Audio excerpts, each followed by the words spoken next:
O tema dessa manhã é o Evangelho da Sustentabilidade. Tanto o Espiritismo quanto a ecologia oferecem ferramentas importantes para a compreensão da realidade que nos cerca. Espíritas e ecologistas investigam, cada qual ao seu modo, as relações que sustentam e emprestam sentido à vida. Defendem uma nova ética, mais comprometida com os interesses coletivos e uma atenção maior com o planeta que nos acolhe. E o nosso orador da manhã, André Trigueiro, jornalista com pós-graduação em Gestão Ambiental pela Universidade do Rio de Janeiro, criador e professor do curso de Jornalismo Ambiental no curso de Comunicação Social da PUC-Rio, autor dos livros Mundo Sustentável, Abrindo Espaço na Mídia para um Planeta em Transformação, Mundo Sustentável 2, Novos Rumos para um Planeta em Crise, e Espiritismo e Ecologia, coordenador editorial e um dos autores do livro Meio Ambiente no Século XXI. Com vocês, André Trigueiro.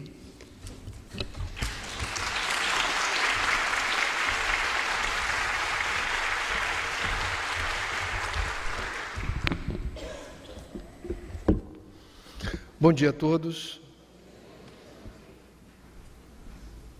Um importante escritor, geógrafo, cientista dos Estados Unidos, chamado Jared Diamond, autor de um livro que recebeu o mais importante prêmio de literatura naquele país, o Pulitzer, Armas, Germes e Aço, é o nome sugestivo do livro, alcançou fama internacional com uma outra obra intitulada Colapso, como as sociedades escolhem o sucesso ou o fracasso. Nesse livro, de forma clara, didática, objetiva, ele traduz os modernos saberes que emergem da arqueologia, na busca por respostas sobre mistérios que até então atormentavam a comunidade científica e a humanidade em geral. Por que diferentes civilizações do passado, em diferentes lugares do planeta, em diferentes momentos da história, depois de um legado de vários séculos de construção de uma cultura, deixaram de existir, sumiram do mapa, desapareceram? É o caso dos vikings, é o caso dos maias, é o caso dos ilhéus de Páscoa. O Dr. Jared consegue demonstrar, usando as ferramentas da ciência, aquilo que os arqueólogos, investigando os vestígios deixados pelos nossos ancestrais, e com a aplicação do teste de carbono é possível datar cada vestígio, estabelecer a idade exata, e a partir disso contar uma história, porque há uma ordem sequencial de eventos que estão reunidos num sítio arqueológico. Assim como se monta o esqueleto de um dinossauro inteiro a partir de uma pecinha da mandíbula, é possível contar a história de uma civilização a partir do que se encontra nesses sítios arqueológicos. E a resposta acachapante, definitiva, não há dúvida de que foi isso que aconteceu, é que todas essas civilizações deixaram de existir, desapareceram do mapa a partir do momento que deixaram de ser sustentáveis. Em boa parte dos casos, a razão primeira do colapso, que é o nome do livro, foi a escassez de recursos hídricos, de água doce e limpa. São muitas as informações interessantes, mas eu não vou ter tempo de entrar em detalhes, portanto, arbitrariamente vou escolher uma história, que é a da Ilha de Páscoa. Uma ilhota pequenininha de aproximadamente 700 quilômetros quadrados, conhecida no mundo por totens de pedra, com inscrições espalhadas no seu perímetro. Os ufólogos, até essa descoberta dos arqueólogos, atribuíam a seres alienígenas a capacidade tecnológica de distribuir caprichosamente no perímetro da ilha esses totens pesados, porque se não tinha guindaste, se você não tinha outro aparato para fazer essa remoção, somente ETs teriam capacidade para fazê-lo. E aí vêm os arqueólogos e conseguem demonstrar que não.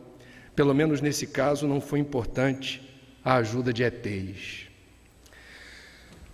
Para remover esses blocos de pedra, que tem uma história interessante, cada família ou clã eternizou na rocha a razão pela qual se consideravam únicos no universo. Não existia naquela época a palavra marketing, nem outdoor, mas eles estavam esculpindo na rocha a autopromoção de cada família ou cada clã, e não bastava esculpir na rocha, tinha que deixar num lugar muito visível, onde outras pessoas pudessem saber o que você já sabe, que a sua família é o máximo. Como fazer a remoção desses blocos de pedra? A solução tecnológica compatível com os ilhéus, naquele período, era retirar troncos de árvore, colocá-los debaixo da rocha e ir empurrando. Os blocos de pedra iam triturando, massacrando as toras de madeira que eram repostas sucessivamente. Resulta disso o desaparecimento da florestinha da ilhota de Páscoa. E a partir do desaparecimento da vegetação, uma sucessão de episódios catastróficos. O suprimento da agricultura, de quilocalorias, de nutrientes que vinha da agricultura, você naquela época tinha as pragas oportunistas da lavoura que eram combatidas pelos predadores que se refugiavam justamente na floresta. Sem floresta, os predadores já não estavam aptos a ajudar os ilhéus a combater as pragas oportunistas que se tornaram potencialmente devastadoras. Déficit nutricional a partir do fortalecimento das pragas. O rio de Páscoa, que era perene, passou a ser sazonal, porque sem a cobertura vegetal, você teve um problema em relação à recarga dos aquíferos. E aquela água que brotava com mais abundância deixou de brotar na proporção adequada para suprir a demanda dos ilhéus. Sem madeira, a matéria-prima fundamental para fazer a reconstituição de embarcações danificadas ou a construção de novos barcos, fundamentais para a obtenção da única fonte de proteína animal de Páscoa, que era o pescado, ficou comprometida. Houve problemas em relação a essa capacidade de retirar peixe, como havia antes. Resultado, fome. E aí eu lembro de um ditado que faz muito sentido no Brasil. Eu sou filho de paraibano, eu acho que é do Nordeste. Farinha pouca, meu pirão primeiro. Sobreveio um período de violência e de quebra nas regras de convivência social. A lei e a ordem deram lugar à disputa pelos poucos nutrientes disponíveis, e cada família que se autoproclamava o máximo no totem de pedra recorreu à violência para obter o que julgava necessário para os seus. Guerras, batalhas fratricidas, reconstituiu-se uma cultura muito abandonada do canibalismo. Numa palavra, colapso. Eu vou sair do livro do Dr. Jared e vou lembrar um incidente ocorrido há relativamente pouco tempo que nós cobrimos na TV, que foi a passagem de um dos mais devastadores furacões nos Estados Unidos. Furacão nos Estados Unidos é como carnaval no Brasil. Tem todo ano. Aliás, brasileiro ia adorar furacão, porque toda vez que o satélite detecta a aproximação de um furacão, nos Estados Unidos se decreta feriado. E aí fecham os parques da Disney, Cabo Canaveral, o comércio, o shopping, fecha tudo. E o pessoal que tem para onde ir, é recomendado que procure se refugiar fora do perímetro estimado de destruição do furacão, na casa de parentes ou amigos, ou tira férias, viaja. E se não tem para onde ir, que se refugie nos abrigos públicos. O Katrina alcança a parte mais pobre dos Estados Unidos, o berço do blues, ali no Vale do Mississippi, Nova Orleans. E a gente vai perceber que o abrigo mais importante era um estádio coberto chamado Superdome, que virou um case antropológico e sociológico que aconteceu no Superdome. Aproximadamente 50 mil pessoas para lá foram. A previsão era de passar não mais do que 2 ou 3 dias, que é o tempo estimado da passagem do furacão. Foi a época da segunda invasão do Iraque pelo George W. Bush. A segunda invasão do Iraque não contou com o apoio da ONU. O interesse foi petróleo. Como os Estados Unidos não tinham mais tantos aliados para invadir o Iraque, eles mobilizaram todas as tropas, os reservistas e a Guarda Nacional para fazer o backup nos quartéis, para compor as vagas deixadas pelos soldados que foram para a batalha nos quartéis. A Guarda Nacional é o equivalente à Defesa Civil. O que eu estou querendo dizer? Não tinha Defesa Civil em número suficiente em Nova Orleans. Passa o Katrina por Nova Orleans, que é uma área de baixada, e tem diques contendo as águas fétidas, sujas do Mississippi. O prefeito de Nova Orleans já havia telegrafado, pedido para a Casa Branca liberar dinheiro para reforçar os diques que estavam velhos e vulneráveis. A Casa Branca não liberou dinheiro. O Katrina passou. Depois de 2 dias, alguém no Superdome, e todos que para lá foram, chegaram como vocês aqui hoje, eu. Elegantes, cordatos, simpáticos. Bom dia. Quer sentar aqui? Eu posso sentar aqui. O meu colchonete está atrapalhando a senhora, eu gosto de ler à noite. Se a senhora se incomodar, eu vou para outro lugar. Eu estou indo lá pegar água, a senhora quer? Nosso verniz civilizatório mostrando o nosso lado mais bonito e luminoso.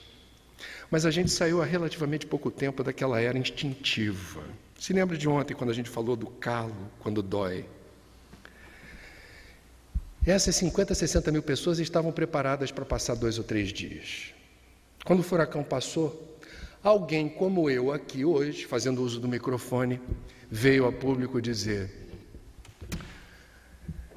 bom dia, tenho uma boa e uma má notícia. A boa notícia é que o furacão passou. A má notícia é que continuaremos aqui, por tempo indeterminado. Porque o furacão destruiu os diques. Nova Orleans está debaixo d'água. Não há para onde ir. Fiquem tranquilos, tudo vai dar certo.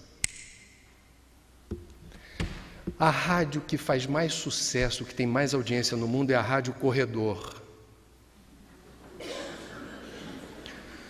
E rapidamente foram disseminadas informações do tipo: acho que não vai ter comida para todo mundo. Talvez não haja água potável para todos. Você viu como eles não disseram quanto tempo a gente vai ficar, mas o estoque de comida é o mesmo. Será que eles estão preparados? Chico Xavier dizia que o maior inimigo do espiritismo é fofoca, parêntese. Organizaram-se milícias dentro do Superdome para subtrair a dispensa daquilo que se julgava necessário. Farinha pouca, meu pirão primeiro. Vou à luta. Quem quiser acesse na internet os registros desse período. Nas minhas aulas na PUC, eu reproduzo o relato de 2 brasileiras jovens que estiveram por lá e passaram pelo inferno em que se transformou o Superdome. Homicídios, suicídios, estupros no banheiro. Caos. Numa palavra, colapso. O que Páscoa tem a ver com Superdome? Não é um determinismo, o ser humano não é uma ciência exata. Não se pode dizer que aonde haja escassez, sobrevém a violência como resposta imediata. Falso. Mas existe um enorme risco de, em faltando o necessário, se as circunstâncias ambientais forem amplamente desfavoráveis, de emergir como resposta, o nosso lado menos evoluído. Voltando para o livro do Dr. Jared, Colapso, o nome do livro. O que ocorre hoje, globalmente, do ponto de vista do risco de escassez, é algo absolutamente compatível com o que ocorreu nessas civilizações do passado. Por coincidência, 19 de agosto, não faz muito tempo, foi o dia do ano, no calendário de 2014, que, segundo a organização Global Footprint Network, nós esgotamos a capacidade de suporte do planeta prevista para o ano todo. Ou seja, hoje nós já estamos no cheque especial. Nós já estamos retirando e subtraindo do meio ambiente o que não estava previsto numa relação mais equilibrada e harmoniosa, hipoteticamente, para o ano todo. Ou seja, se o planeta fosse um supermercado, a gente já estaria pegando as compras no estoque, porque a prateleira está vazia. O Dr. Jared observa que nós estamos hoje globalmente correndo o mesmo risco dos vikings, dos maias e dos ilhéus de Páscoa. A China é um capítulo à parte. A China é um capítulo à parte. Muito tenso. O formigueiro humano amarelo que começa a gostar de consumir se divertindo e de cada 5 seres humanos, 1 é chinês e avassaladoramente expande seus domínios na direção de outros lugares do planeta no afã de retirar os recursos necessários para que aquela sociedade consiga ter o que eles consideram um padrão de vida confortável. Finalizando a minha abordagem do livro do Dr. Diamond, nós temos 2 condições de vantagem em relação aos nossos ancestrais, pelo menos 2. A primeira, a arqueologia, que nos ensina os erros que nossos ancestrais ou nós mesmos em outras existências cometemos, e nós não precisamos repetir o erro deles. Errar é humano. Errar mais de uma vez é outra coisa. Segunda condição de vantagem são as tecnologias que permitem que a gente se comunique instantaneamente, rapidamente, sem interferência de quem quer que seja. Nós podemos fazer uso dessas ferramentas compartilhando as informações que são de extrema importância para virar o jogo, na construção de uma outra cultura, menos perdulária no uso dos recursos, menos avassaladora no sentido de não fazer a conta. Se o planeta vai suportar, a gente precisa fazer essa conta de trás para frente. O que fazemos hoje é compatível com a capacidade de suporte da nossa casa planetária? Sim ou não? Se a resposta for não, convém não seguir esse procedimento. Parece fácil, mas sabemos que não é.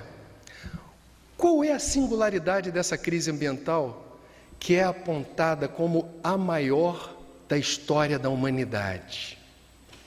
Vocês e eu estamos encarnados no planeta Terra, e essa encarnação é interessante porque é a primeira em que a nossa espécie se depara com esse dilema. Jamais experimentamos na história da humanidade um momento parecido com esse. Seria muito mais fácil se essa crise fosse causada por um elemento estranho a nós, uma chuva de meteoros, uma invasão de alienígenas, o Godzilla que emerge das profundezas do solo e destrói tudo. Ocorre que essa crise é causada por nossos hábitos, comportamentos, estilos de vida e padrões de consumo. Essa crise tem o nosso DNA e a nossa digital. Então, quando a gente quer procurar os responsáveis por essa escassez de recursos naturais não renováveis, fundamentais à vida, olhemos-nos no espelho e avaliemos com muita sinceridade a parte que nos cabe nessa crise. Não haverá dificuldade em encontrar aqui ou ali, em maior ou menor grau, a nossa contribuição. Eu não vou falar muito de crise porque eu estou ligado na psicosfera. A gente começa a falar muito de crise, a vibração cai, mas é meu dever hoje resumir, antes de falar de espiritismo, resumir os capítulos principais dessa crise. Primeiro problema, causado ou agravado por nós, a crise climática. Sempre houve mudança do clima na história do planeta. Ocorre que as mudanças ocorrem em eras geológicas. Já tivemos mais de 10 glaciações, a atmosfera já teve mais CO2 do que tem hoje, antes da gente chegar no planeta. Qual é a singularidade da crise climática hoje? Da Revolução Industrial para cá, 150 anos, 200 anos para cá, descobrimos as vantagens de queimar combustíveis fósseis, carvão, petróleo e gás, para mover o mundo. E aí, no intervalo muito menor do que uma era geológica, a gente está determinando uma mudança voraz no software inteligente do clima. O clima está mudando. Santa Catarina sabe muito bem o que isso significa. Aqui foi registrado, nesse estado, o primeiro furacão da história abaixo da linha do Equador, no hemisfério sul. Furacão é coisa do hemisfério norte. Mas o Catarina deu ar da graça por aqui. Aliás, não sei porquê, a maioria dos furacões devastadores tem nome de mulher. Eu não tenho nenhuma resposta para isso. Blumenau tem um histórico tenso das cheias do rio Itajaí, que ocorrem desde sempre, mas a virulência das chuvas e os impactos causados sobre as populações guardam uma relação direta em relação à forma como a gente não protege mata ciliar, permite assoreamento, ocupa área de risco e por aí vai. Vocês conhecem os problemas, como no Rio de Janeiro eu também cubro, como jornalista, os mesmos problemas. Se Tom Jobim, maestro soberano, estivesse ainda encarnado e aceitasse fazer um recital hoje aqui, ele que certa vez disse: toda a minha obra foi inspirada na Mata Atlântica. Ao tocar Águas de Março nesse palco do Carlos Gomes, a pedido, ele, estudioso que era das questões ambientais, provavelmente diria: olha, eu compus essa música há 35 anos atrás. Quando eu compus quando eu escrevi essa letra, naquela época, de fato, as águas de março fechavam o verão. Era líquido e certo que fosse assim. Hoje não é mais. Hoje as estações do ano não estão tão bem demarcadas, onde antes era. Então me perdoem, eu vou tocar algo que vocês não vão entender como, nossa, mas as águas, não é mais tão certo chover tanto nos meses de verão como já foi. Fato. Eu vou sair do clima e vou para o lixo.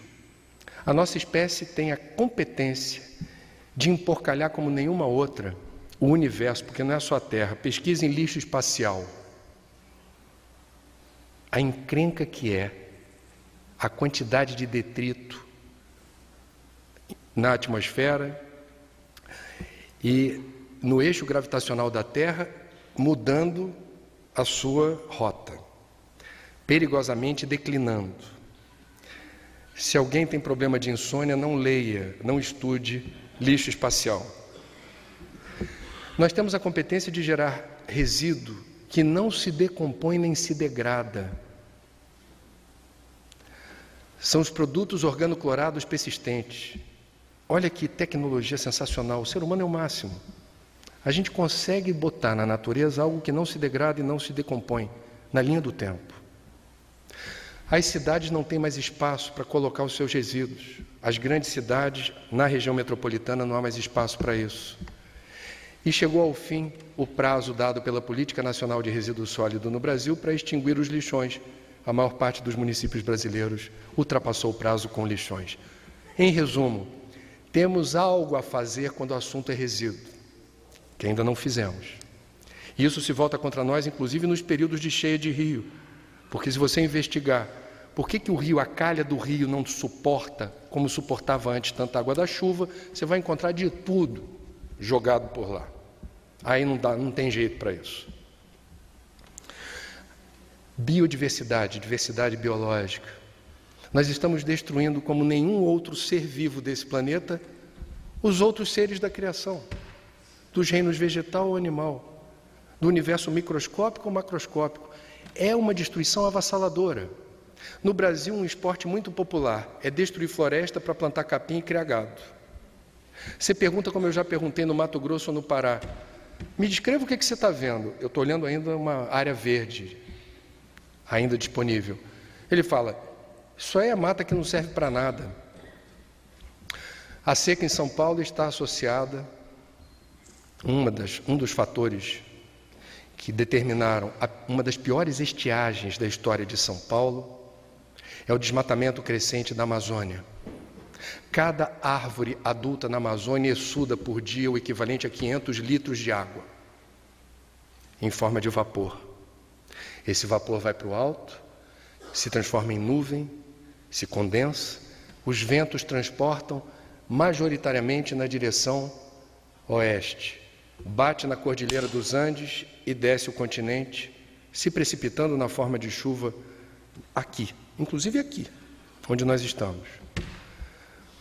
Quanto mais se desmata, menos água tem para a plantação de soja, menos água tem para dessedentar as populações, menos água tem para a produção industrial em diferentes escalas e níveis. Os alemães sobreviveram a 2 cenários de terra arrasada em 2 guerras mundiais provocadas por eles, para emergir como o país mais rico da Europa. Um dos orgulhos germânicos é a indústria de fármacos. E um dos remédios mais populares do mundo, vem da Alemanha, é a aspirina, vasodilatador. Quando você lê a bula da aspirina, você vai encontrar lá que o princípio ativo vem de uma árvore, o salgueiro branco. Assim se dá com a maior parte dos remédios.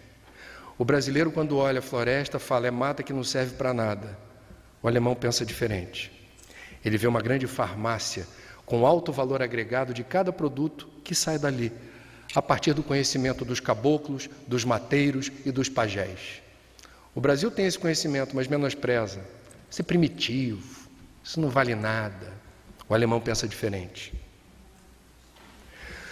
Eu poderia avançar no capítulo da crise, mas a psicosfera está alcançando um nível preocupante. Vamos virar o jogo. A crise é nossa. Nós temos algo a fazer. Outras tradições religiosas, outras religiões ou tradições místicas já se mobilizaram nesse sentido.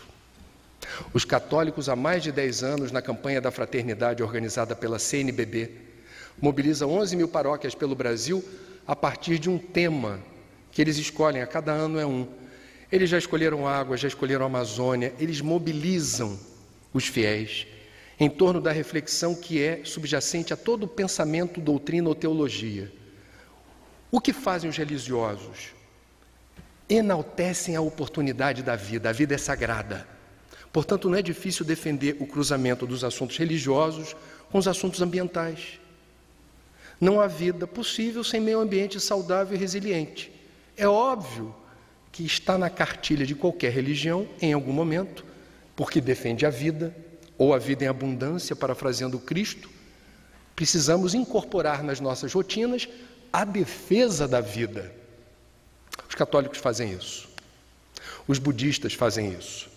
Quem tiver interesse em ver o que diz Sua Santidade o Dalai Lama, no site em inglês, que é a referência na internet, em relação aos pensamentos de Dalai Lama, vai ver que existem vários textos considerados sagrados pelos budistas, sobre temas diferentes. Um dos temas é sustentabilidade. Nesse capítulo é onde ele mais escreveu textos até o momento. Sustentabilidade é um assunto referencial para a sobrevivência da nossa espécie e para a defesa da vida fazer sentido. Nossos irmãos, umbandistas e candomblecistas, não conseguem suportar a sua tradição sem meio ambiente. Precisa estar próximo da mata, precisa estar próximo da cachoeira, precisa extrair ervas, extratos, para que a sua cultura, na sua relação com a sua fé, tenha sentido. Nós espíritas, o que fazemos?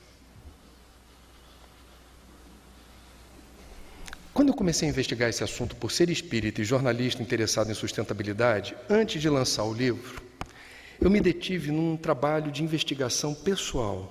Eu banquei o detetive. Eu comecei a perguntar para todo dirigente de centro: já teve palestra alguma vez sobre meio ambiente? Vocês já falaram de ecologia? Majoritariamente a resposta foi não. Engraçado, está fora do nosso radar. Um assunto capital, para mim parecia capital.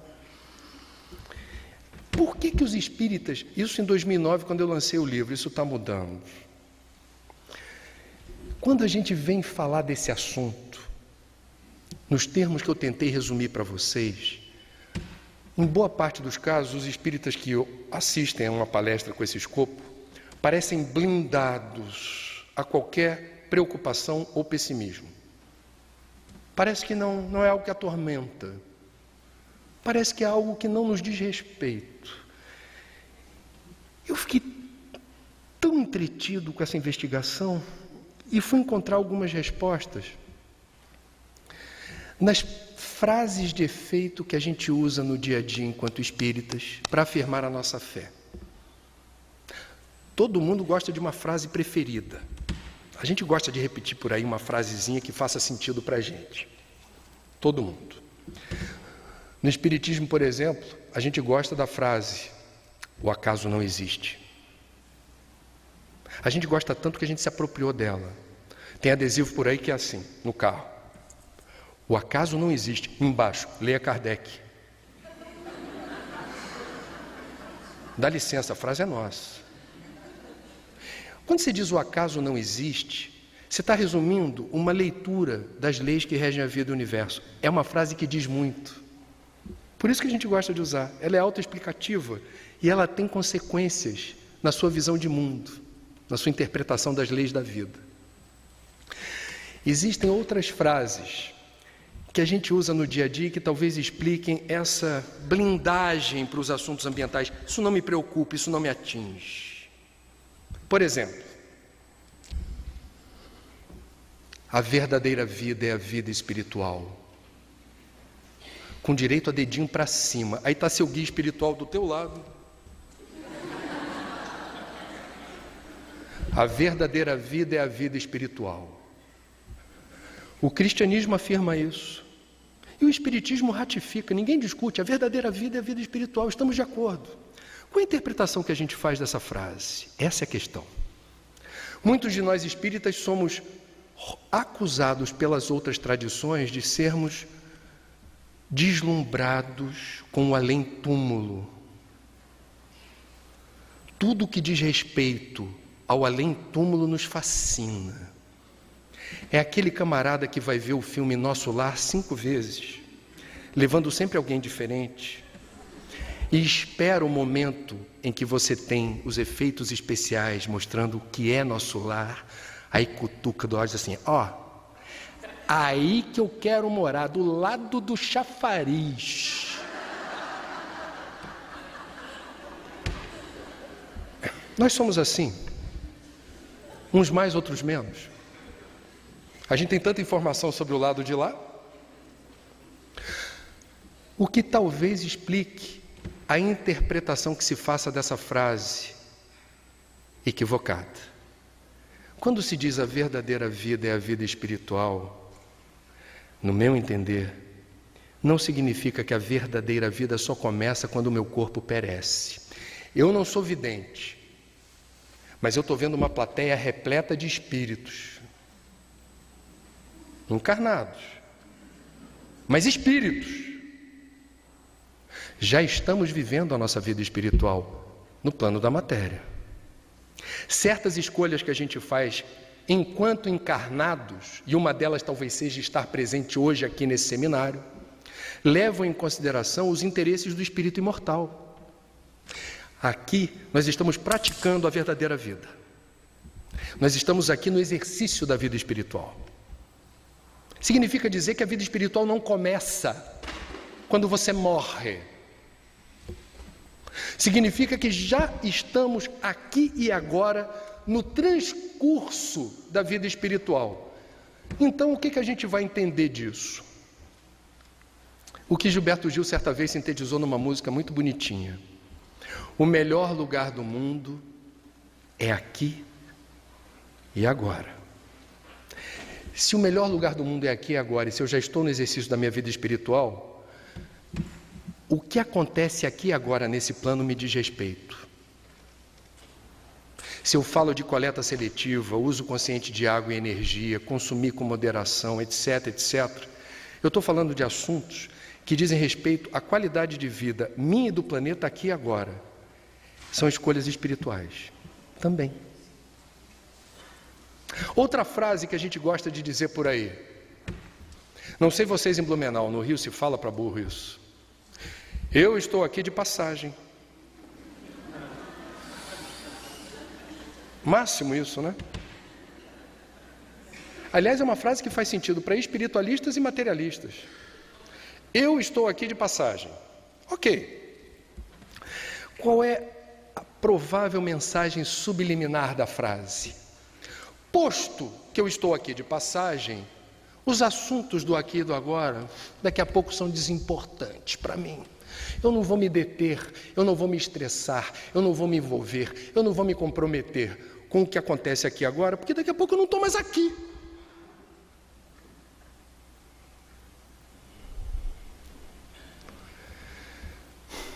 Tem uma outra frase que a gente gosta, aliás, uma palavra, não é uma frase, missão. Olha, é difícil encontrar um espírita que não fale com alguma recorrência a palavra missão. Aliás, empregada em diferentes situações. Eu tenho uma missão. Eu não sei qual é a minha missão. Eu estou à procura da minha missão. E por aí vai. Permitam-me sugerir que a gente empregue essa palavra no plural. Missões.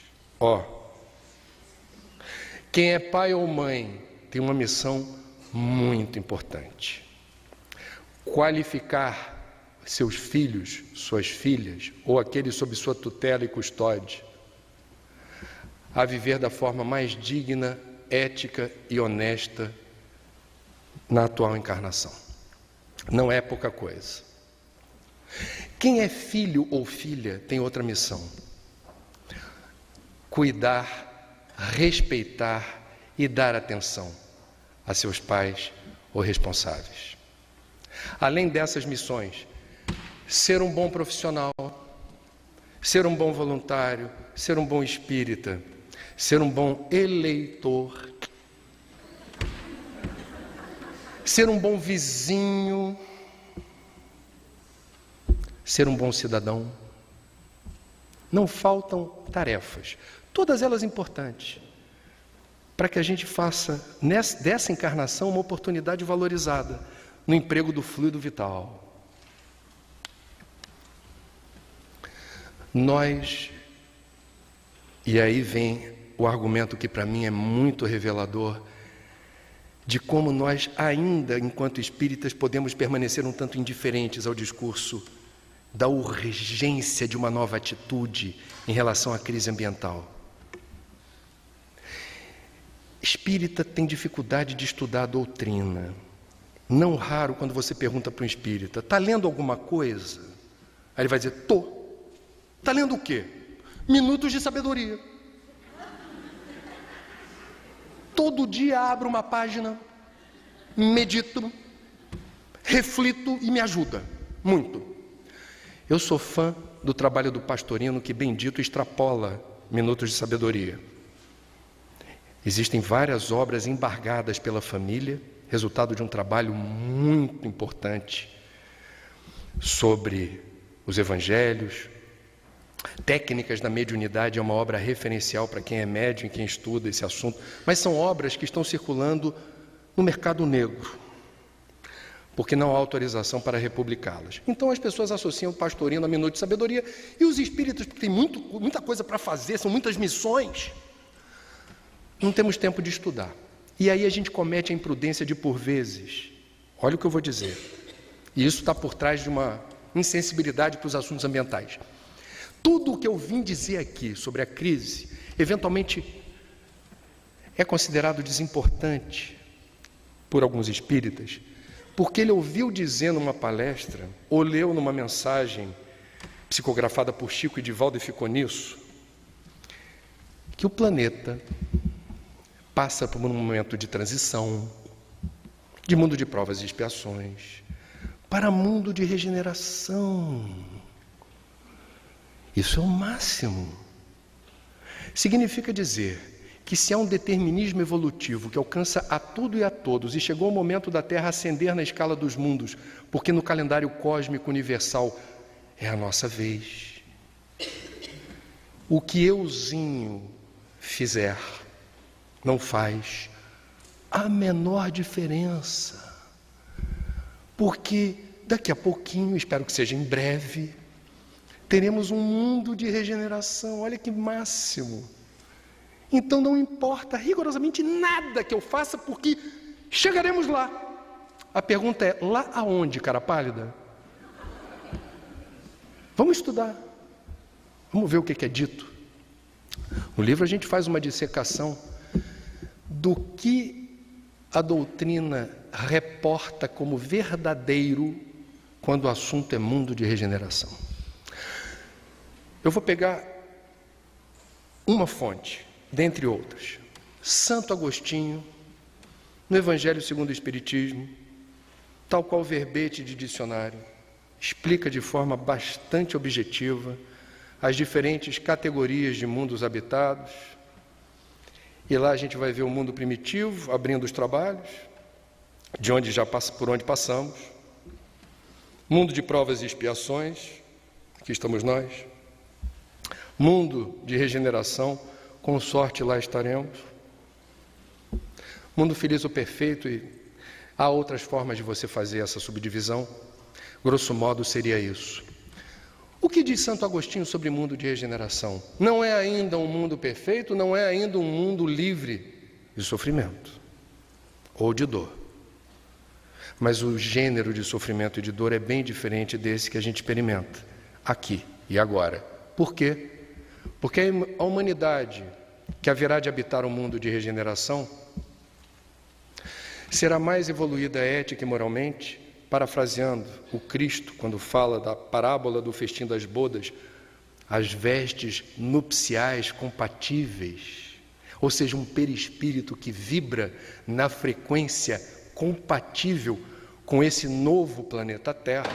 Aqueles de nós que tivermos a condição de carimbar o passaporte para o mundo de regeneração, não estaremos livres totalmente de problemas.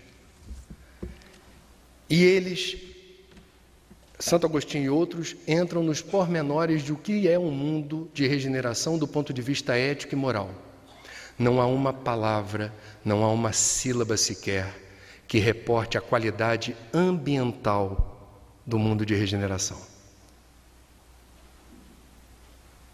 Nenhuma mensagem, nenhuma informação sobre a qualidade ambiental do mundo de regeneração. Ops! Isso quer dizer alguma coisa. Significa, talvez, que se nós escolhermos hoje fazer o que estamos fazendo na linha do business as usual, vou continuar consumindo, emporcalhando, usando de forma perdulária água, energia, etc., é bastante provável. E veja, para lançar livro na FEB, a gente passa pelo crivo editorial de um corpo de editores aos quais se atribuem o discernimento de perceber o que é compatível com o que a doutrina espírita fala e o que não é. Esse capítulo eu fiquei tenso, falei assim, talvez eles digam, não é bem assim. Não. O livro saiu exatamente como eu escrevi. Existe o risco do mundo de regeneração ser um mundo destroçado ambientalmente. Um mundo onde não haja estoque suficiente de água doce limpa, terra fértil, o clima esteja completamente desorganizado, uma profusão de resíduos de todos os tamanhos e todas as procedências. Queremos isso? Desejamos isso? Mas estamos plasmando isso. Chico Xavier, no programa Pinga Fogo, na TV Tupi, exibido em julho de 1971, nos diz o seguinte: nós nos encontramos no limiar de uma era extraordinária se nos mostrarmos capacitados coletivamente a recebê-la com a dignidade devida.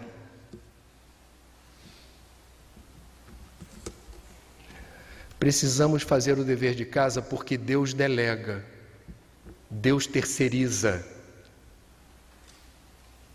A gente às vezes idealiza aquele Deus de tantas outras encarnações, o Deus da magia, o Deus camarada, que faz milagres. E aí a gente imagina que o mundo de regeneração, por ser mundo de regeneração, Deus haverá de tirar todo o CO2 da atmosfera.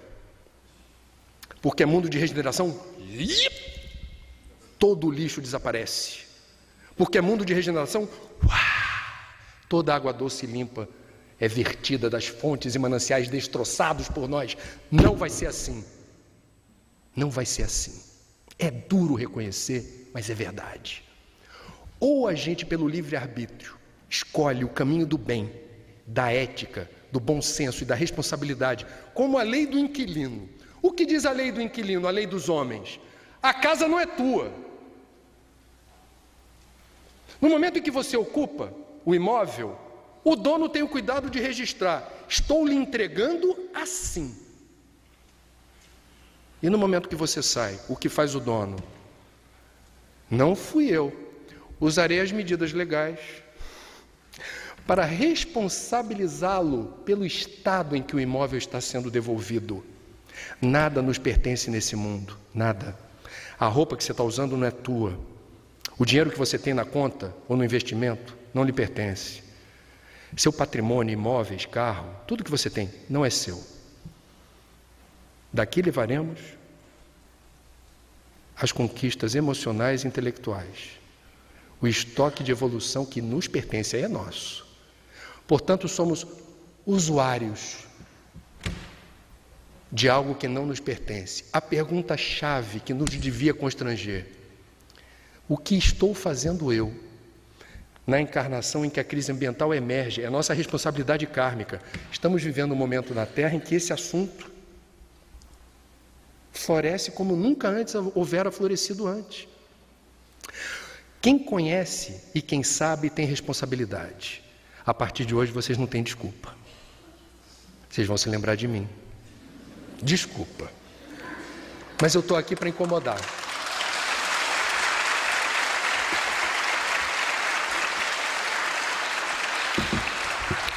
Todos os dias de manhã eu acordo com uma companheira sempre ao meu lado, além da minha mulher. É a dona Angústia. Mas não é a angústia que me põe para baixo. É a angústia que me faz realizar movimentos que eu não posso desconsiderar, que eu não posso postergar, em favor de um mundo melhor e mais justo. Reforma íntima é um tema caro aos espíritas. Não é possível falar de reforma íntima sem colocar na agenda o cuidado com o imóvel que não te pertence, mas que te propicia a vida. Até porque, na melhor das hipóteses, retornaremos. Portanto, o espírita mais egoísta do mundo, que só pensa em si, por isso mesmo, deverá ter outro comportamento ambiental. Porque ele almeja o retorno. E creiam, na melhor hipótese, retornaremos. Na pior hipótese, iremos para um mundo que não tem a vibração de um mundo de regeneração. É melhor a gente não torcer por isso. O que Espiritismo e ecologia têm em comum? É o tema focal.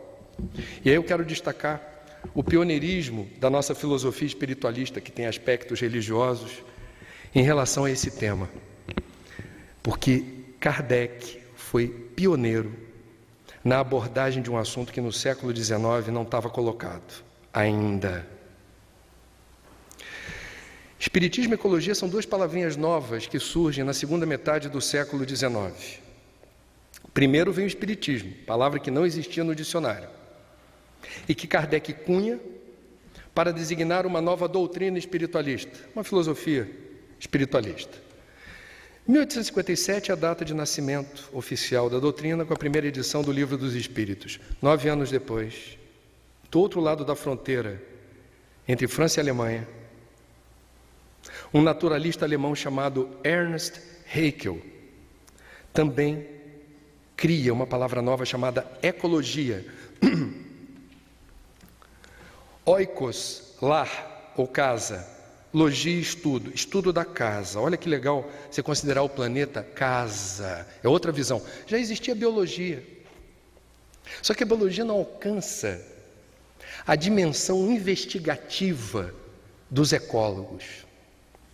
Um outro ponto em comum, Kardec e Haeckel eram notoriamente homens de ciência, eram cientistas. Kardec era um cético, como todo homem de ciência deve ser. A presunção é da dúvida, da desconfiança. Através do estudo dos fenômenos, você vai tentar estabelecer relações de causa e efeito que ajudem a entender como aquilo se resolve. Kardec já tinha conhecimento do fenômeno das mesas girantes, que saía na imprensa. Você estuda a biografia de Kardec, você vai ver uma coleção de reportagens com foto das pessoas fazendo as mesas flutuarem, etc., nas festas. Kardec sabia e não se interessou. Num primeiro momento aquilo não era importante. Alguns amigos, aos quais Kardec reputava seriedade, respeito, credibilidade, falaram: o senhor tem que conhecer isso, o senhor que estuda magnetismo, o senhor tem que ver de perto o que está acontecendo. Porque não é fraude, é muito impressionante. Nasce a doutrina espírita com a isca determinada pela espiritualidade superior para que o codificador se aproximasse. Se ele não se aproximasse, tinha plano B. Tinha Leon Denis e outros que poderiam se sentir igualmente instigados a investigar e codificar a doutrina. Todos eles eram céticos. Kardec não criou uma nova religião. Kardec não era um místico, um líder espiritualista. Kardec era um homem de ciência. A doutrina espírita nasce no chão gelado da ciência investigativa e cética.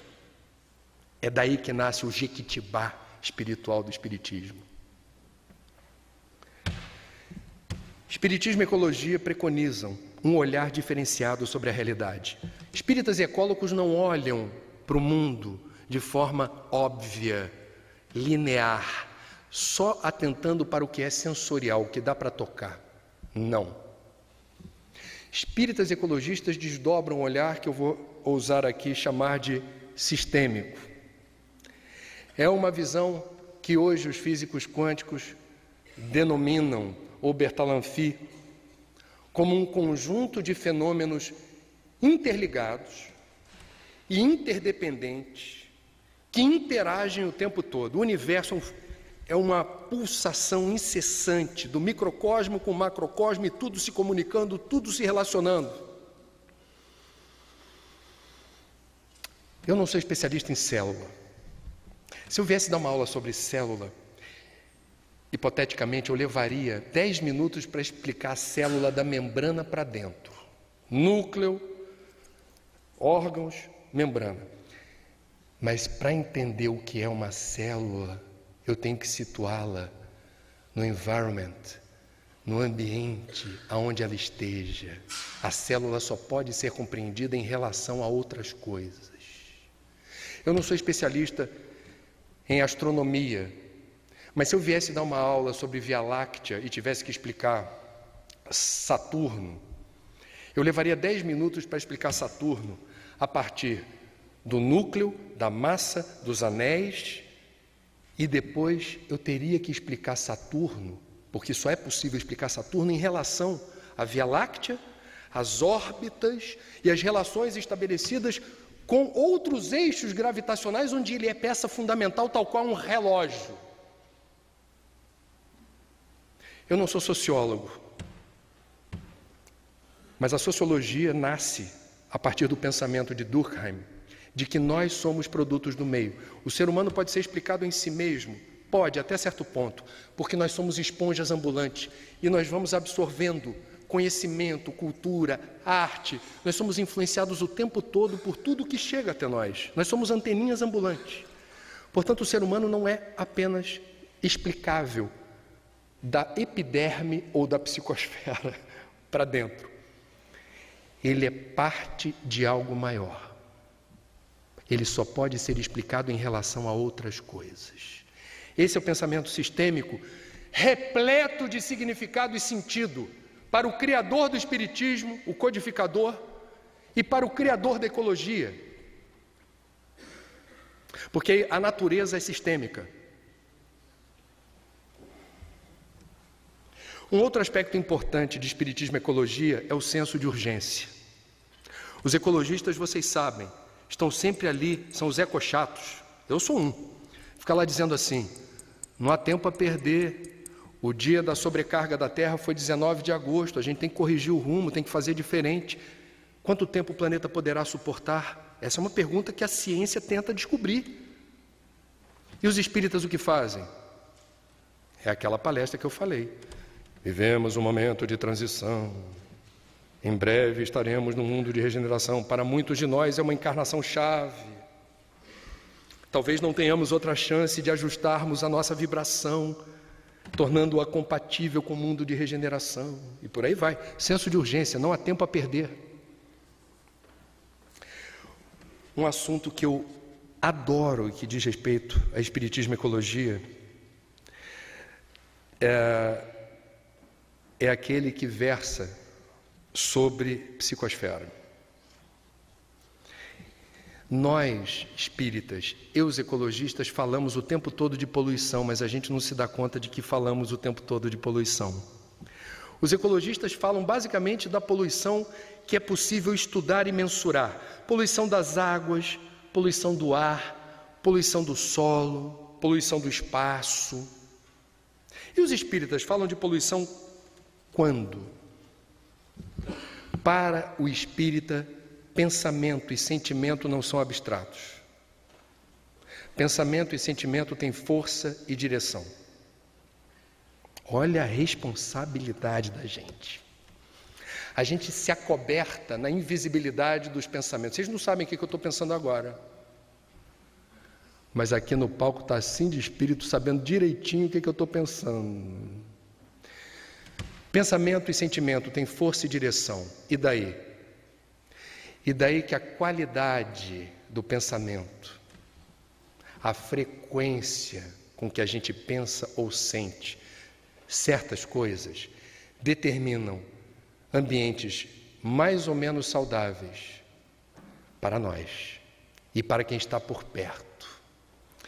É o estudo da psicosfera. Uma das definições boas de psicosfera é a seguinte: um campo resultante de emanações de natureza eletromagnética a envolver todo o ser humano, encarnado ou desencarnado. Reflete não só a nossa realidade evolutiva, mas também o nosso padrão psíquico, nossa situação emocional e o estado físico do momento. Vocês, como eu, tomaram café antes de vir para cá. Se o café estava amargo e você está sentindo azia, tua psicosfera está lá acusando, ó. Está no pacote. Psicosfera é o teu cartão de visita espiritual. Você desencarnou, está louco para bater um papo com o seu guia. Aí você vai começar a falar dizendo, hoje é o dia da minha vida. Aí ele fala assim, já sei, filho. Frustrante, né? O guia fala assim, eu posso até te ouvir, mas está aí com você. Está estampada na sua psicosfera. Portanto, quando a gente fala de poluição e psicosfera, a gente está falando o seguinte: há uma enorme responsabilidade na forma como nós plasmamos e projetamos formas, pensamento ou miasmas, aquilo que está sendo estudado de forma mais ou menos intensa ou frequente a partir do que estamos dispersando ao nosso derredor. Joana de Ângeles diz: a poluição mental interfere na ecologia psicosférica da vida inteligente, intoxicando de dentro para fora e desarticulando de fora para dentro, estando a Terra vitimada pelo entrechoque de vibrações, ondas e mentes em desalinho, como decorrência do desamor, das ambições desenfreadas, dos ódios sistemáticos, a poluição mental campeia livre, favorecendo o desbordar daquela de natureza moral, fator primacial para o aparecimento das outras que são visíveis e assustadoras. Por que no movimento espírita existe a campanha pelo Evangelho no culto do lar? Joana chama Jesus do grande ecólogo. O que é o Evangelho do culto do lar? É o saneamento básico espiritual do ambiente onde nós estamos vivendo. O nosso cantinho na terra, onde você é você. Na sua casa você não finge o que você não é. Na sua casa você é o que você é. É você no auge da sua intimidade. Você faz o que você gosta de fazer. Alguém já disse que ética é aquilo que você faz quando ninguém está vendo. Na sua casa você é você. Isso pode ser algo complicado. Se a gente não segue o preceito do Cristo, vigiai e orai, ele disse isso há 2014 anos atrás aproximadamente. Vigiai e orai. Ele sabia para quem ele estava falando. O culto do Evangelho no lar é um momento de trégua, na correria do dia a dia. É um momento em que a gente não vai atender o telefone, celular ou fixo, o interfone, a televisão está desligada, o som está desligado. É um momento da semana que você sabe que o risco de ser importunado é mínimo. E que a gente vai fazer a leitura de uma página com uma mensagem edificante, preparo do ambiente. As palavras têm poder. O som das palavras, quando proferidas com sentimento, elas alcançam outras dimensões. A gente faz a prece de abertura, não é receita de bolo, é a prece sentida, é uma evocação. E a gente vai abrir ao acaso o Evangelho e aquela página deve ser objeto, seria bom, de um comentário, em que a gente pudesse trocar ideias sobre o que foi lido e ver se há pertinência na nossa realidade naquele momento. Ah, mas não está combinando com o que eu estou vivendo, eu estou preocupado. Outras hipóteses. Você vai passar por isso em breve, a espiritualidade está te preparando para encarar. Ou você foi abençoado com a visita de pessoas necessitadas, trazidas pelos guias e mentores, que precisam ouvir de um encarnado o que está sendo dito ao acaso, que não é para você nem para sua família, é para ser lido por quem mais necessita naquele momento daquelas palavras. Considere isso um prêmio, porque o seu lar foi considerado um ambiente de serviço, um ambiente de auxílio. Termina a prece, o que aconteceu? Todas aquelas formas de pensamento, todos aqueles miasmas que a gente por vezes traz da rua, traz do ambiente de trabalho, traz da fofoca, traz da maledicência e perturba a nossa psicosfera e se cristaliza ao nosso derredor, é removido. É profilática a medida do culto do Evangelho no lar. Existe um livro de Ernesto Bozano que retrata a psicosfera de um pastor de uma determinada tradição cristã, uma pessoa do bem, uma pessoa ética, que no sábado, véspera da preleção que faria em sua igreja no domingo, busca inspiração na Bíblia para isso. E a psicosfera desse pastor, exatamente em cima da poltrona da sala, aonde ele costuma ler e se preparar, estava saturada de formas diabólicas aterrorizantes, porque ele estava se inspirando nas descrições mais horrendas da figura do diabo para impressionar a plateia, vencer pelo medo a plateia para que a fé seja a resposta à ameaça diabólica. Ele precisava pintar o diabo com as cores mais impressionantes. Para isso buscou inspiração, plasmou, fantasiou, idealizou. E isso ficou incrustado tal qual uma tatuagem. E daí? É só uma forma de pensamento, é só um miasma. Não é o que dizem os espíritos. Aonde não há o cuidado em relação a essa profilaxia da nossa psicosfera, o acúmulo de formas de pensamento com baixo teor vibratório podem nos predispor a quê? Desânimo, desalento, inapetência, falta de esperança, sono irregular com pesadelos, sonos não restauradores, depressão, ideias suicidas. Veja a importância e o alcance da gente tentar construir o exercício, porque não é fácil. O nosso degrau evolutivo ainda não permite que sistematicamente nós estejamos com um alto astral. Então que a gente exercite o alto astral.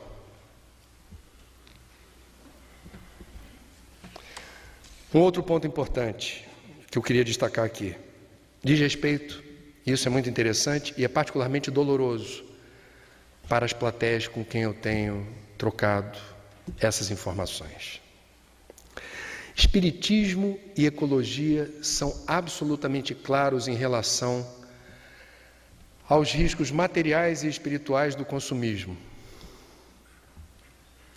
Os ecologistas já desenvolveram metodologias muito interessantes para você medir, a partir do seu nível de consumo, a acumulação de bens e posses que você possui, a tradução disso em água, matéria-prima e energia. Tudo tem água, tudo tem energia, tudo tem matéria-prima. Quanto mais eu consumo, mais eu estou levando para casa pedacinho da natureza. O consumo favorece a vida, ninguém tem que ter pudor ou constrangimento de consumir. Consumo faz parte da vida. O que é consumismo? O sufixo ismo alude a excesso e desperdício. O consumismo degrada, devasta e depreda a casa planetária. Já somos mais de 7 bilhões de pessoas. A cada ano são mais 200 milhões de encarnados que vingam, porque tem mais que encarna, mas não vinga. Filho de paraibano.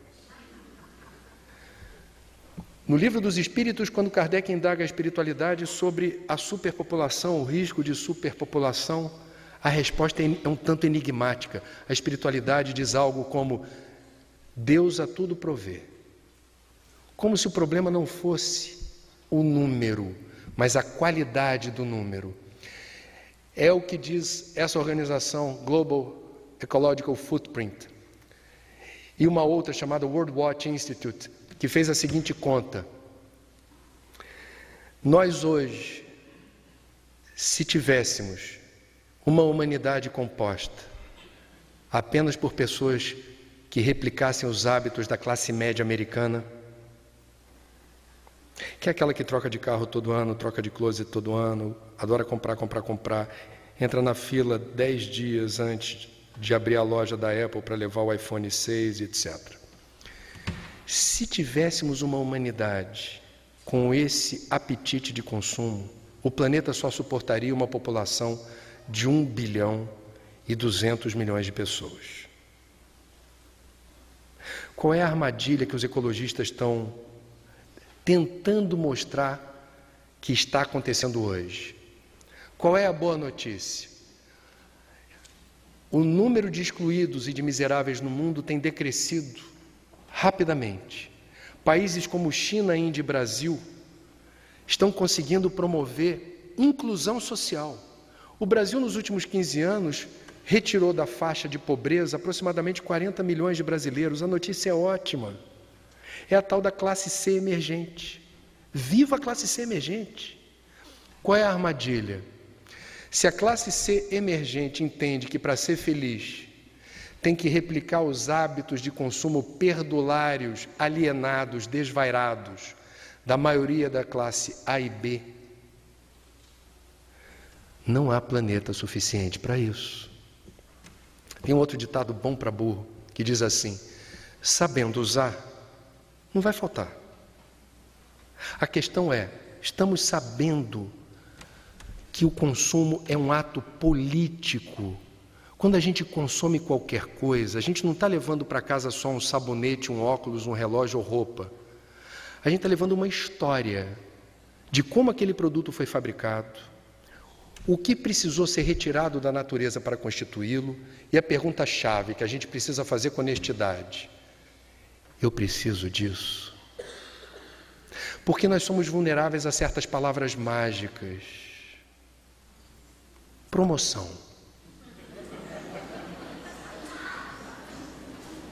Sentiram um frisson? Posso falar outra? Zera. Vou falar outra. Liquidação.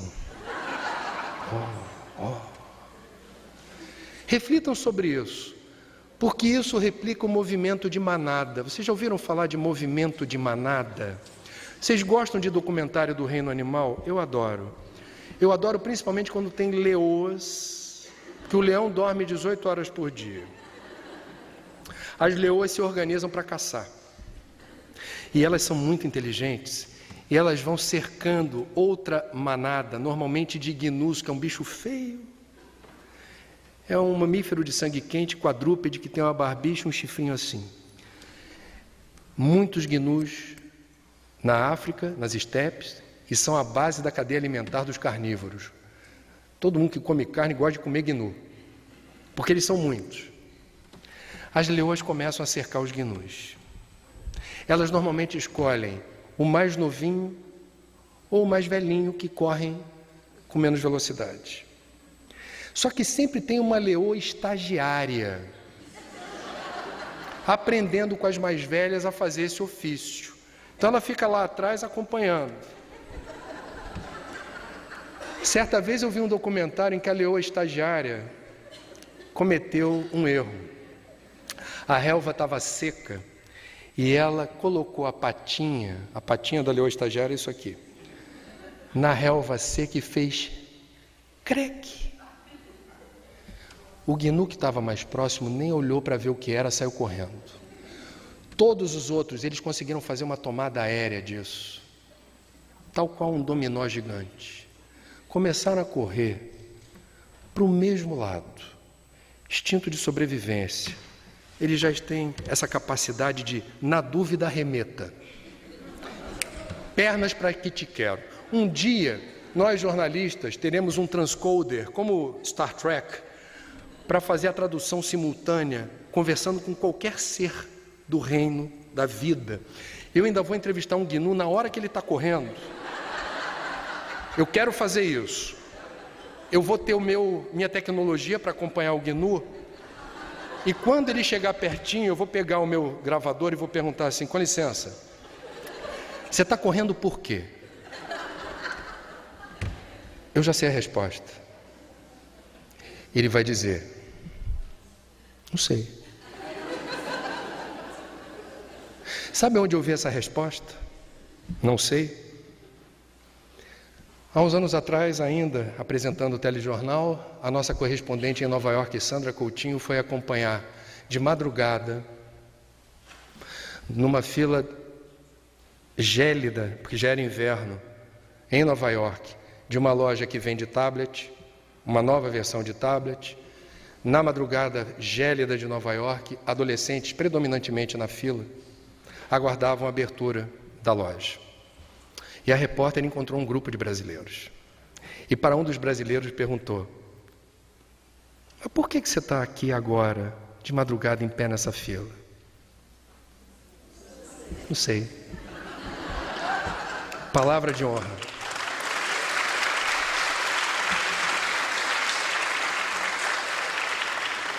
Eu tenho 48 anos e eu sou de uma geração em que a expressão armário embutido fazia sentido. isso tem 30, 35 anos atrás, as pessoas se frequentavam mais no Rio de Janeiro, não tinha TV a cabo, nós não tínhamos tantas opções de lazer e entretenimento, não tinha internet, as famílias se frequentavam. E eu me lembro pequeno, lá em casa, em Laranjeiras, de certa vez uma visita dizia assim: me mudei, estou agora no novo imóvel no Flamengo, tem supermercado perto, tem cinema, linha de ônibus, estão construindo o metrô e tem armário embutido. Eu fiquei impactado pelo fato da pessoa ter tido a coragem de falar que armário embutido era algo importante, porque o armário embutido da minha casa era uma coisa feia, tudo atochado, apertado para caber ali, dentro da parede. E eu fui perguntar para os meus pais depois: vem cá, ela falou armário embutido, eu não entendi. Meus pais falaram óbvio: filho, armário embutido faz com que você tenha mais espaço de circulação no apartamento ou na casa, porque ele está enfiado na parede. E quando você se muda, é menos tralha no caminhão. Você vai para outro lugar que, se Deus quiser, vai ter outro buraco na parede e você vai colocar tudo lá dentro. Meus amigos, 30, 35 anos se passaram e hoje a juventude, procurando seu espaço no mundo, querendo se mudar para algum lugar, não sabe o que é armário embutido. Se você não quer dizer quantos anos você tem, se alguém perguntar: armário embutido? Não sei o que é isso. Como assim? Não sei.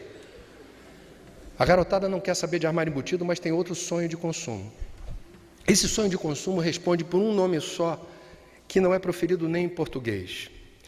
E eu vou aqui evocar o coro do Teatro Carlos Gomes, para que na contagem regressiva que eu vou aqui estabelecer, em uníssono, vocês recitem o mantra da sociedade de consumo expressa numa palavrinha em inglês, que substituiu o armário embutido.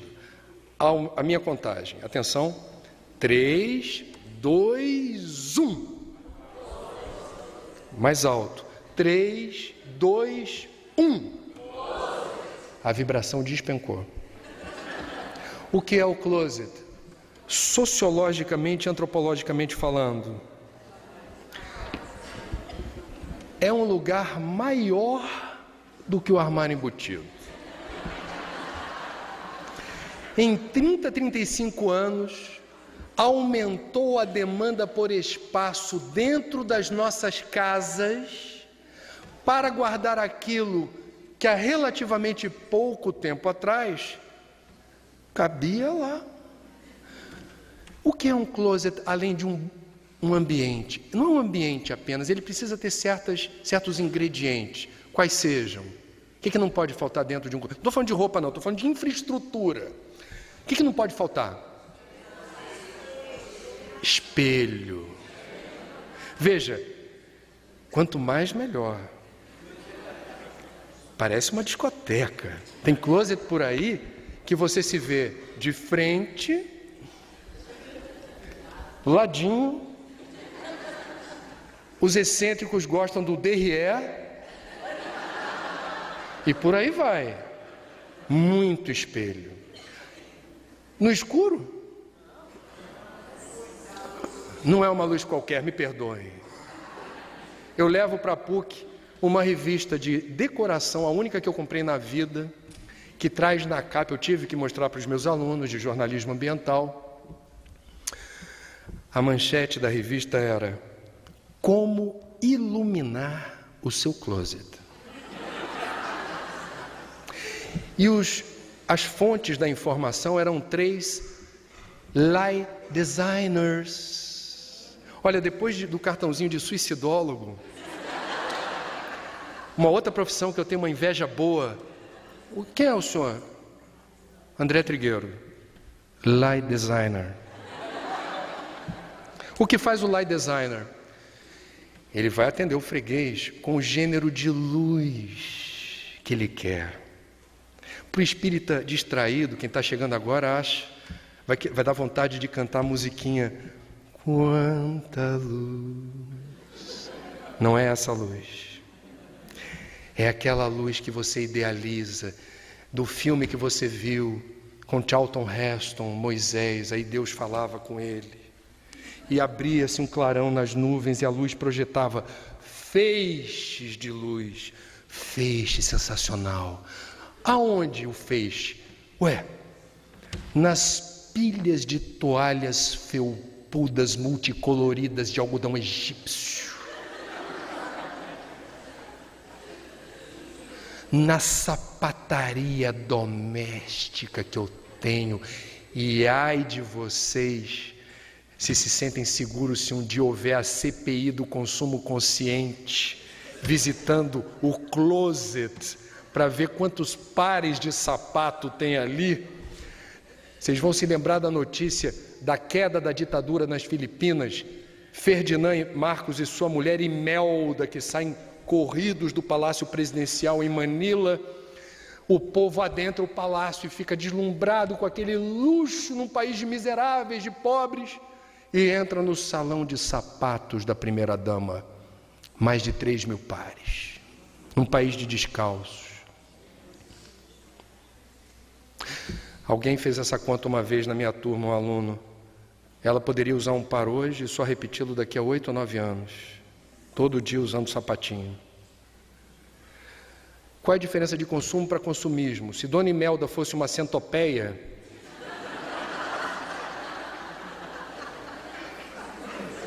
eu não estaria aqui me comprometendo karmicamente com sua personalidade. Sendo ela bípede como eu e vocês, temos um problema em relação a esse capítulo. A pergunta-chave é: se todos entendermos que para ser feliz é preciso se locupletar, colecionar, acumular bens e posses, como se o consumo não tivesse repercussão no mundo natural, estaremos numa encrenca inominável. Há um outro problema: ostentar a abundância, aonde ainda há tanta escassez, resvala num problema que o Espiritismo alcançou há 150 anos atrás. E é linda a maneira como o Espiritismo trata desse assunto, antes de existir a expressão ecologia, antes de existir a expressão meio ambiente, que é do alemão UNWELT, não vou pronunciar porque você está aqui e conhece alemão, Umwelt, ou qualquer coisa parecida, é da década de 1920. Desenvolvimento sustentável só foi assumido como uma expressão importante em 1992, na Rio 92, aqui. Antes de tudo isso, vem Kardec. Capítulo das leis morais. Lei de conservação. Deixa um minuto de sabedoria para lá.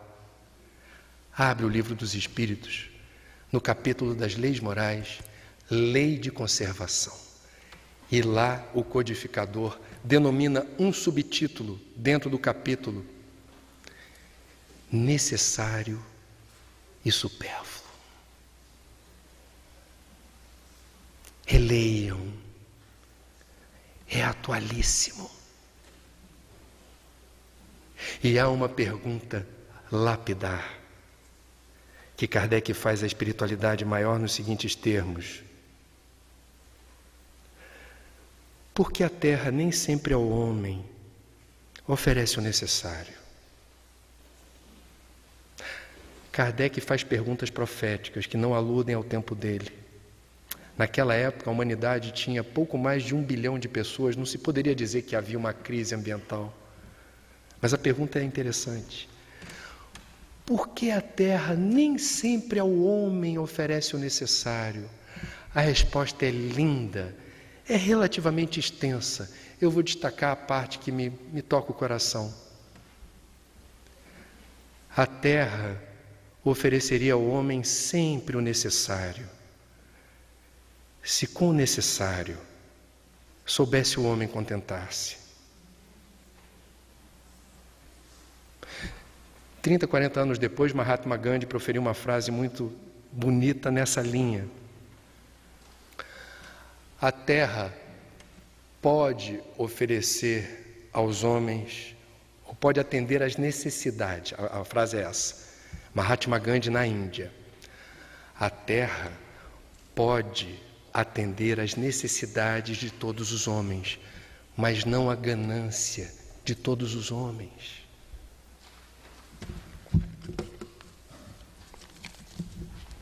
Permitam-me compartilhar para encerrar, duas mensagens.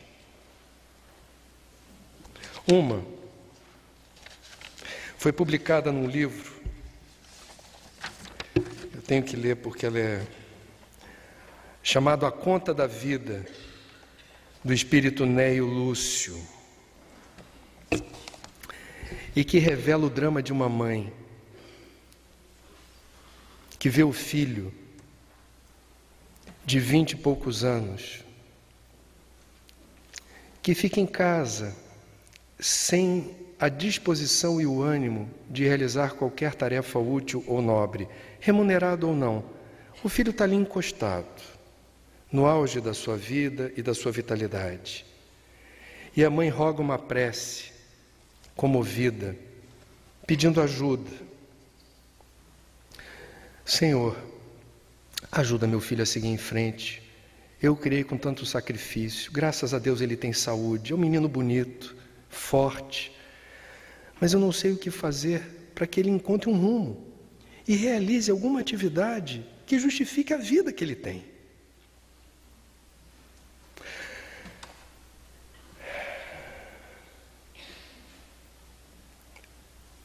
Um emissário da espiritualidade encontra o filho dessa senhora em desdobramento.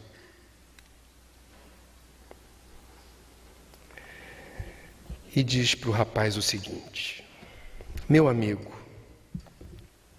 venho trazer-te a conta dos seres sacrificados até agora em teu proveito. O moço arregalava os olhos de assombro enquanto o mensageiro prosseguia.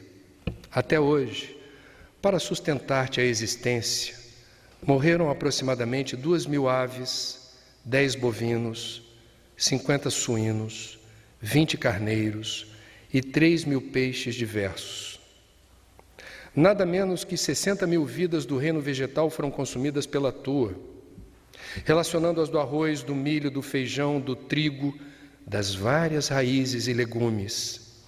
Em média calculada, bebeste 3.000 litros de leite, gastaste 7.000 ovos e comeste 10.000 frutas.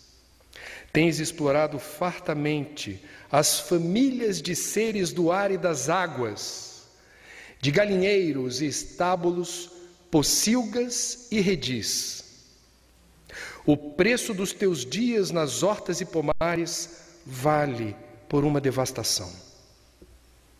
Além disto, não relacionamos aí os sacrifícios de tua mãe, os recursos e doações de teu pai, os obséquios, os favores dos amigos e as atenções de vários benfeitores espirituais que te rodeiam. Em troca, que fizeste de útil? Não restituíste ainda à natureza a mínima parcela de teu imenso débito. Acreditas, porventura, que o centro do mundo repousa sobre suas necessidades individuais e que viverás sem conta nos domínios da criação? Produze algo de bom, marcando a tua passagem pela terra. Lembra-te de que a própria erva se encontra em serviço divino. Não permitas que a ociosidade te paralise o coração e desfigure o espírito. O moço espantado passou a ver o desfile dos animais que havia devorado. E sob forte espanto, acordou. Amanhecera.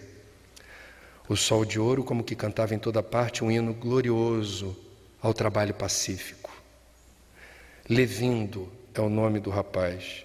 Levantou da cama, correu até a genitora e exclamou: mãezinha, arranje-me serviço, arranje-me serviço. O juízo final não é um tribunal como o da terra. O juízo final é o tribunal da nossa consciência. E em algum momento da avaliação que faremos da nossa última encarnação na Terra, nós vamos ter acesso, vamos puxar um extrato virtual de todos os recursos materiais ou energéticos que foram disponibilizados para a taxa de sucesso da nossa encarnação ser a mais elevada possível. O que fizemos disso? A outra mensagem não é mediúnica, nem é de um espírita. É de um ecologista norte-americano, David Brower, e que me parece muito didática para ser trabalhada com crianças em escolas públicas ou particulares ou ainda universidades. O que fez ele? Um trabalho genial. Ele dividiu hipoteticamente, metaforicamente, quase 5 bilhões de anos da história do planeta nos 7 dias da semana, para ilustrar um pensamento. Tomemos os dias da semana para representar o que de fato se passou em 5 bilhões de anos. Nosso planeta nasceu numa segunda-feira, a 0 hora. A Terra vai se formando lenta e progressivamente, segunda, terça e quarta-feira até o meio-dia. A vida começa quarta-feira ao meio-dia e desenvolve-se em toda a tua beleza orgânica durante os 4 dias seguintes. Somente no último dia, às 4 da tarde de domingo, é que os dinossauros aparecem. 5 horas mais tarde, às 9 da noite, quando as sequoias brotam da terra, aquelas árvores imensas nos Estados Unidos, os dinossauros desaparecem. O homem, a mulher, surgem, faltando apenas 3 minutos antes da meia-noite de domingo. A 1/4 de segundo antes da meia-noite, Cristo nasce. A 1/40 de segundo antes da meia-noite, inicia-se a Revolução Industrial. Agora é meia-noite de domingo e estamos rodeados por pessoas que acreditam que aquilo que fazem a 1/40 de segundo pode durar indefinidamente. Um mundo melhor e mais justo, um mundo sustentável depende de nós. Façamos a nossa parte. Obrigado pela atenção.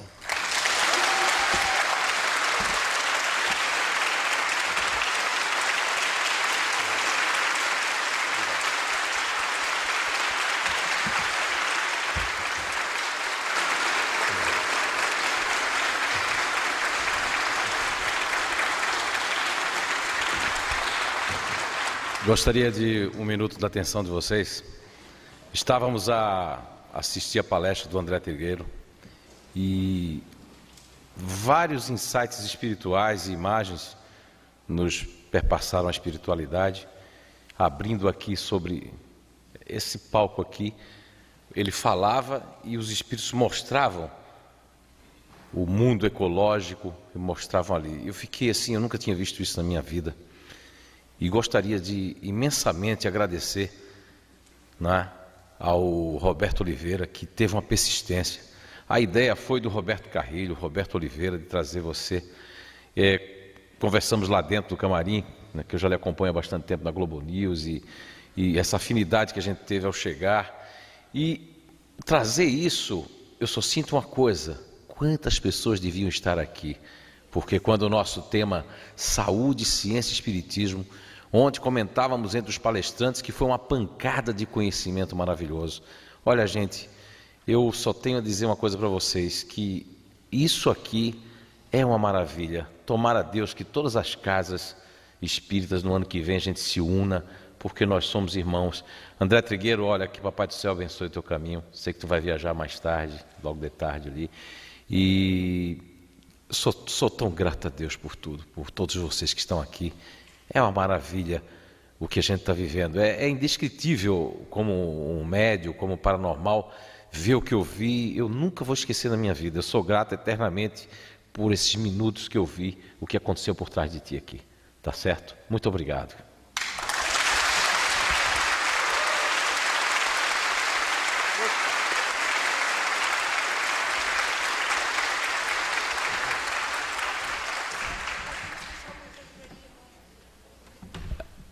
Convidamos a todos, não só comprar o livro do André Trigueiro agora na livraria, como também comprar os livros, os CDs do Nando Cordel, do Clóvis Nunes, do Ney Preto Pérez. Vamos estar agora lá autografando para vocês, tá certo? Vamos lá então.